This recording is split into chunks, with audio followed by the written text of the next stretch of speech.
और रांची में झारखंड प्रादेशिक गौशाला संघ की ओर से गौवंश की सुरक्षा पर कार्यशाला का आयोजन किया जा रहा है। इसका उद्घाटन राज्यपाल द्रौपदी मुर्मू करेंगे। इस मौके पर केंद्रीय जीव जंतु कल्याण बोर्ड के अध्यक्ष एसपी गुप्ता और झारखंड प्रादेशिक गौशाला संघ के अध्यक्ष आर के अग्रवाल मौजूद रहेंगे।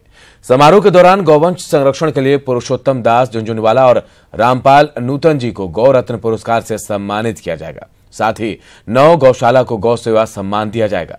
साथ ही गायों की तस्करी पर रोक और गायों के संरक्षण पर विचार विमर्श भी किया जाएगा।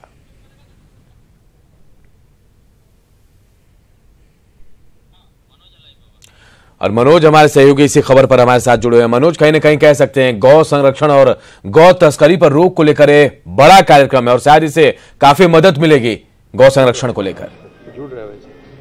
देखिए अनूप, अगर हम बात करेंगे आज की इस कार्यशाला को लेकर के, तो न सिर्फ ये बड़ा है बल्कि अपने आप में काफ़ी अनूठा है। अनूठा इसलिए है क्योंकि एक ऐसे बेजुबान जानवर को लेकर के जिसको कि हम लोग गौ माता कहते हैं, उनके दर्द को समझने की कोशिश यहाँ की जाएगी। उनके दर्द को किस तरीके से कम किया जाएगा और उन्हें किस तरीके से सम्मान दिया जाएगा, इसको लेकर के एक कार्यशाला यहाँ आयोजित की जा रही है। और इसके अगर हम इस कार्यशाला की अगर हम बात करेंगे तो इसमें प्रदेश के जितने भी गौशाला हैं, जो भी गौशालाएं चलती हैं, उनके जो संचालक है वो यहाँ मौजूद रहेंगे। और जो कठिनाइयाँ आती हैं गौ पालन को लेकर के, गौ तस्करी को लेकर के जो अभी स्थिति बनी हुई है, उन सारे चीज़ों के किस तरीके से समाधान किया जाए, इसका हल को ढूंढने का प्रयास किया जाएगा। महामहिम राज्यपाल यहाँ मौजूद होंगी। जो राष्ट्रीय जीव जंतु कल्याण बोर्ड के जो अध्यक्ष हैं वो यहाँ पे मौजूद हैं। साथ में इसके अलावे इस पूरे कार्यक्रम के जो संयोजक हैं, एक तरह से कहा जाए एक बड़ा बीड़ा उठाया है आर के अग्रवाल जी, वो हमारे साथ में है। तो हम क्या कुछ होगा, पहले हम अग्रवाल जी से जानते हैं कि आज का कार्यक्रम क्या है, किस तरीके से इन सारी चीज़ों पे बात करेंगे, और उसके बाद फिर हम बात करते हैं हमारे साथ में जीव जंतु कल्याण बोर्ड के जो अध्यक्ष हैं उनसे भी।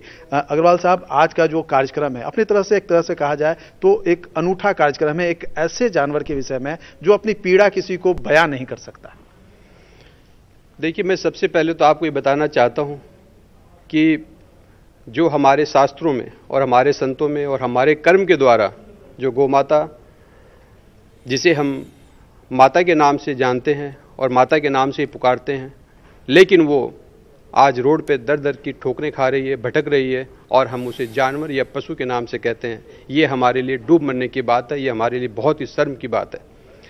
मैं आप सभी को ये बताना चाहता हूँ कि आज भी अगर हम नहीं जागे तो आने वाला वक्त हमें किसी भी कीमत में बर्दाश्त नहीं करेगा, स्वीकार नहीं करेगा। आज हमारे प्रदेश में 27 गौशालाएं हैं जिसके द्वारा करीब 18 से 20 हज़ार गायों का पालन पोषण होता है।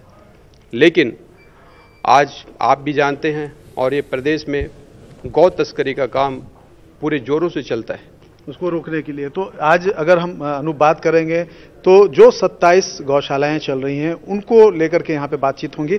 और बहुत संक्षेप में हम चाहेंगे कि अभी अगर हम बात करेंगे पूरे देश में वन जीव जंतुओं की बात करेंगे तो उनके कल्याण को लेकर के क्या कुछ योजनाएं चलाई जा रही, संक्षेप में? सबसे पहले तो मैं झारखंड प्रादेशिक जो गौशाला संघ है उनके अध्यक्ष और सभी संचालक जो यहाँ उपस्थित हैं उनको बहुत बहुत साधुवाद देता हूँ और इस सम्मेलन के लिए शुभकामनाएं दे देता हूँ।